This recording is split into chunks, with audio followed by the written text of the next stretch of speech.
ونفخنا فيها من روحنا وجعلناها وابنها آية للعالمين إن هذه أمتكم أمة واحدة وأنا ربكم فاعبدون۔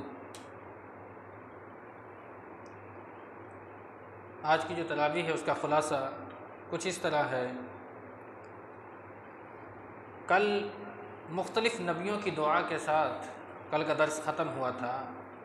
حضرت ایوب علیہ السلام، حضرت زکریا علیہ السلام، حضرت یونس علیہ السلام، تمام نبیوں کی دعا کا ذکر تھا، اور اس کے فوراً بعد اللہ رب العالمین نے ایک خاتون کا ذکر فرمایا، واللتی احسنت فرجہا فنفخنا فیہا من روحنا، کہ وہ پاک دامن بی بی جس نے اپنی عصمت کی حفاظت کی، ہم نے اس کے اندر اپنی روح سے پھونک دی، اور خود انہیں اور ان کے لڑکے کو تمام جہان والوں کے لیے نشانی بنا دیا۔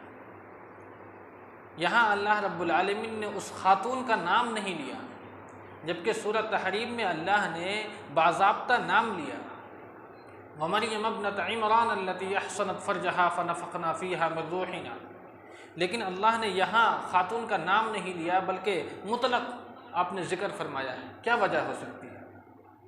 اگر آپ غور و خوض کریں قرآن کریم پر تو وجہ یہ معلوم ہوتی ہے کہ یہاں تمام مردوں کا ذکر تھا، اور ان مردوں میں ایک خاتون کا ذکر آ گیا، تو اللہ رب العالمین نے نام نہ لے کر کے صرف ان کی عصمت کا، ان کی عفت کا ذکر فرمایا ہے، یعنی صرف ان کی خصوصیت کو یہاں ذکر فرمایا، نام نہیں لیا ہے۔ اس سے یہ میسج ملتا ہے ہمیں اور آپ کو کہ جہاں چند لڑکے بیٹھے ہوئے ہوں وہاں کسی لڑکی کا نام لے کر کے کسی قسم کی کوئی گفتگو نہیں کرنی چاہیے تھی۔ اللہ نے یہاں نام نہیں لیا۔ اس کے بعد اللہ رب العالمین نے ان ہذہ امتکم امۃ واحدہ، حضرت ابراہیم علیہ السلام کے لیے کہا ہے کہ آپ ایک امت کے برابر تھے، اکیلے۔ تو گویا کہ یوں سمجھ لیجئے کہ اگر کسی جگہ پر کوئی ایک آدمی توحید پر کاربند ہے تو گویا کہ وہ ایک امت کے مانند ہے۔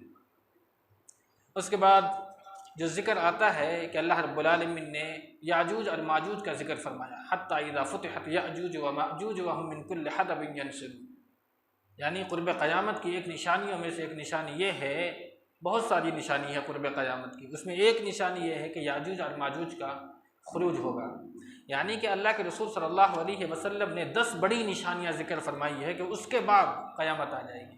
ان 10 بڑی نشانیوں میں سے ایک نشانی ہے یاجوج اور ماجوج کا خروج۔ اس کے بعد اللہ رب العالمین نے جنت کا ذکر فرمایا ہے، اور وہ جنت میں جب اللہ رب العالمین آپ کو داخل فرمائے گا تو جنت کی ایک خصوصیت اللہ نے ذکر فرمائی، لا یسمعون حسیسہا، صفت دیکھے جنت کی، یعنی اللہ رب العالمین آپ کو جب جنت میں داخل کرے گا تو وہاں کسی قسم کی یہ بھی آواز نہیں سنائی دے گی۔ دنیا کے اندر میں آپ مختلف آوازوں سے اپنے آپ کو گھیرے رکھتے ہیں، بہت تکلیفیں ہوتی ہیں، کسی بھی مقامات پر آپ اپنا گھر بنا لیں، گاڑیوں کی گونجیں، ان کی جو ساؤنڈ سسٹم ہوتا ہے اس سے انسان کو بڑی تکلیف سے دوچار ہونا پڑتا ہے۔ اللہ فرماتا ہے کہ ہم تمہیں ایک ایسے گھر میں جگہ دیں گے جہاں ایک سیٹی کی آواز بھی تمہیں سنائی نہیں دے گی جس سے تمہارے دل کو کسی قسم کی کوئی تکلیف ہو جائے۔ لا یسمعون حسیسہا وہم فی ما اشتہت انفسہم خالدون۔ اس کے بعد اللہ رب العالمین نے محمد رسول اللہ صلی اللہ علیہ وسلم کا ذکر فرمایا ہے، وما ارسلناک الا رحمۃ للعالمین۔ ما نافیہ کے بعد اللہ کے ذریعے سے استثناء کیا ہے، ما نافیہ کے بعد اللہ لا کر کے اللہ رب العالمین نے یہاں حصر کا فائدہ ہے، حصر کا، ہم نے نہیں بھیجا ہے آپ کو مگر رحمت ہی بنا کر کے بھیجا ہے، رحمت نہیں، رحمت ہی بنا کر کے بھیجا ہے۔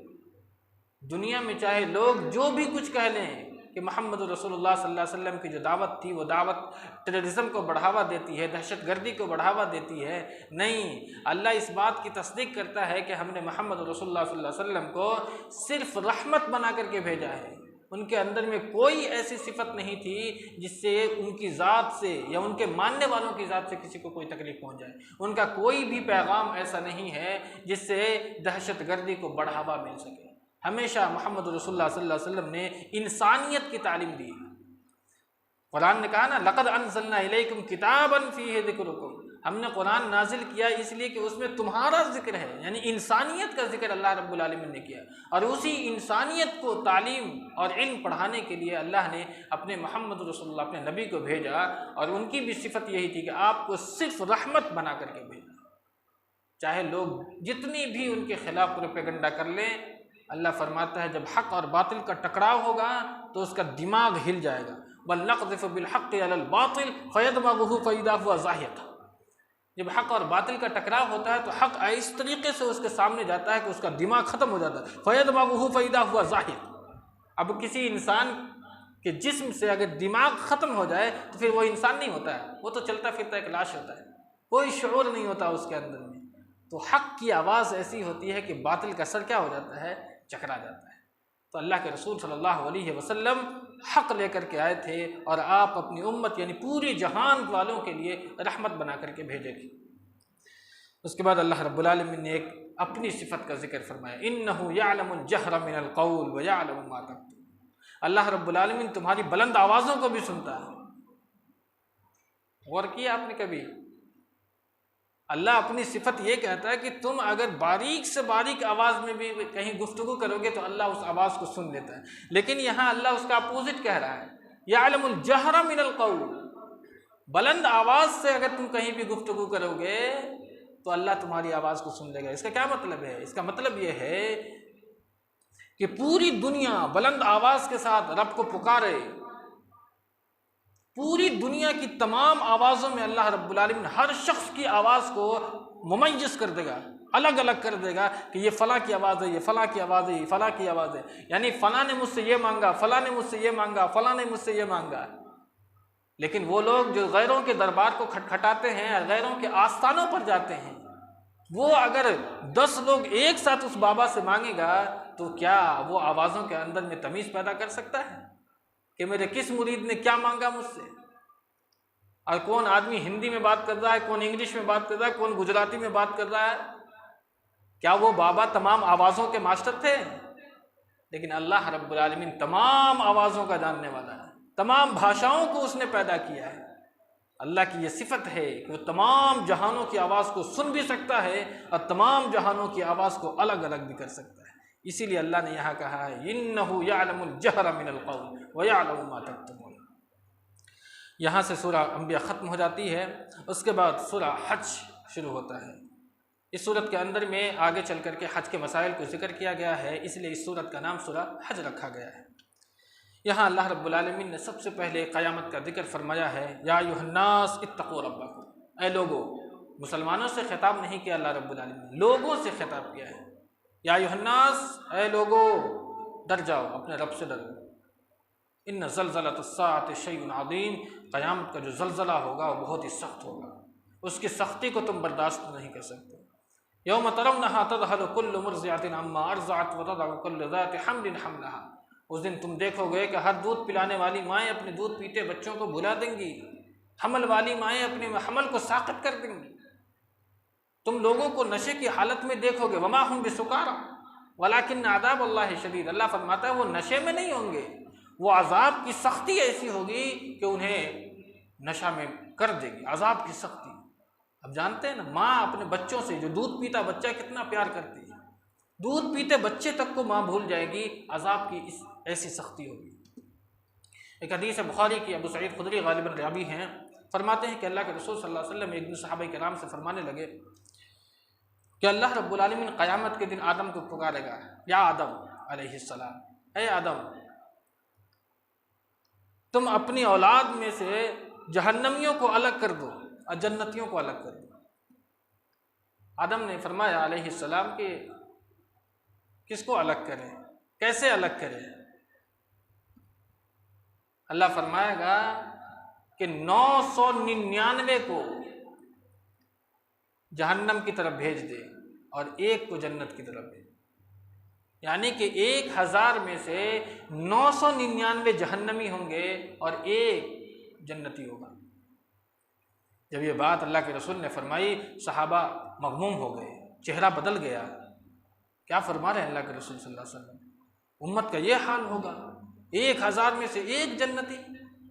اس کے بعد اللہ کے رسول نے جب جملہ فرمایا اس کے بعد چہرہ حشاس اور بشاس ہوا. آپ نے فرمایا 999 یاجوج اور ماجوج سے ہوں گے اور ایک تم میں سے ہوگا جو جنتی ہوگا.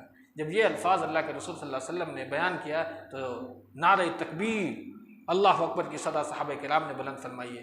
اس سے یہ پتہ چلتا ہے کہ اگر کوئی بات خوشی کی ہو تو آپ اللہ اکبر کا نعرہ بلند کر سکتے ہیں. لیکن جہنم بہت سخت جگہ ہے. قیامت کا ذکر جو کیا ہے اللہ رب العالمین نے, اس کی سختی سے انسان کو ہمیشہ بچنے کی اللہ سے دعا کرتے رہنا چاہیے تھا. اس کے بعد اللہ رب العالمین نے اپنی ایک تخلیق کا ذکر فرما رہا ہے. یا ایھا الناس ان کنتم فی ریب من البعث فانا خلقناکم من تراب ثم من نطفة ثم من علقۃ. اللہ فرماتا ہے کہ ہم انسانوں کی تخلیق کیسے کی ہے. ہم نے انسان کو نطفے سے پیدا کیا, ایک حقیر پانی سے پیدا کیا, پھر اس کو مختلف حالات کے اندر میں تبدیل کرتا ہے, لوتھڑا بنتا ہے, خون جمع ہوا بنتا ہے, پھر اسے انسان کے قالب میں ڈھالتا ہے, پھر پے در پہ اسے 9 مہینوں تک اس کی زندگیوں کا تبدیلی کرتا رہتا ہے. 4 مہینے کے بعد اللہ رب العالمین اس میں روح ڈال دیتا ہے, تمہارے چہرے کو بہترین بناتا ہے. الذی خلقک فسواک فعدلک, یعنی اس طریقے کا چہرہ بناتا ہے کہ تمہیں دیکھ کر کے لوگ ہنسے نہیں بلکہ اللہ کی تخلیق پر غور و فکر کرے کہ اللہ رب العالمین نے کتنا خوشنما چہرہ بنایا ہے. اپنی تخلیق کا ذکر فرمایا ہے اللہ رب العالمین نے. اس کے بعد آگے ذکر آتا ہے وَمِنَ النَّاسِ مَن يَعْبُدُ اللَّهَ عَلَى حَرْفٍ فَإِنْ أَصَابَهُ خَيْرٌ اطْمَأَنَّ بِهِ وَإِنْ أَصَابَتْهُ فِتْنَةٌ انقلب عَلَى وَجْهِهِ. لوگوں میں سے کچھ لوگ ایسے ہیں جو اللہ رب العالمین کی عبادت کرتے ہیں تو کنارے پر کھڑے رہ کر کے, غور و فکر کرنے کی بات ہے, کنارے پر کھڑے رہتے ہیں. جب اللہ رب العالمین کی طرف سے کوئی خوشی کی بات آتی ہے تو شامل ہو جاتے ہیں. ہاں ہم بھی اللہ کے امت ہیں, محمد صلی اللہ علیہ وسلم کے امتی, ہاں ہمارے لیے بھی اللہ کی یہ نعمتیں ہیں. لیکن جب اللہ کی طرف سے کوئی فتنہ آ جاتا ہے تو فوراً پلٹ جاتے ہیں. فتنۃ انقلب علی وجہ. یہ صفت ہمارے اندر میں نہیں ہونا چاہیے. اللہ رب العالمین نے آپ کو دین توحید سے نوازا, یہ دنیا کی سب سے بڑی دولت ہے. تمام سرمایہ خرچ کر کے بھی توحید کی دولت کو کوئی خرید نہیں سکتا. توحید جب آپ نے قبول کر دیا تو عمل کے میدان میں انسان کو کبھی بھی پیچھے نہیں رہنا چاہیے. اللہ رب العالمین نے اس دنیا کے اندر میں آپ کو کبھی خوشی سے دوچار کرے گا, کبھی غم سے دوچار کرے گا. دونوں حالتوں میں ایک مومن کی شان یہ ہوتی ہے کہ اللہ کا شکر ادا کرتا ہے. اللہ رب العالمین چاہے فتنے میں ڈالیں یا اللہ رب العالمین ہمیں خوشی میں ڈالے, ہمیں دونوں حالتوں میں اللہ رب العالمین نے جو تقدیر میں لکھ رکھا ہے اس پر راضی رہیں اور اللہ رب العالمین کا شکر ادا کرتے رہیں. اس کے بعد اخیر بات ہے, اللہ رب العالمین نے فرمایا ان اللہ یدخل الذین آمنوا وعملوا الصالحات جنات تجری من تحتها الانہار. پھر اللہ رب العالمین اپنی جنت میں داخل کرے گا ان لوگوں کو جنہوں نے ایمان لایا, عمل صالح کیا, اور اللہ رب العالمین کی جنت بہت ہی عظیم جنت ہے. ہمارے تعالیٰ سے رب العالمین ہمیں آپ کو نیک عمل کی توفیق دے. آمین. آخر دعوانا الحمدللہ رب العالمین.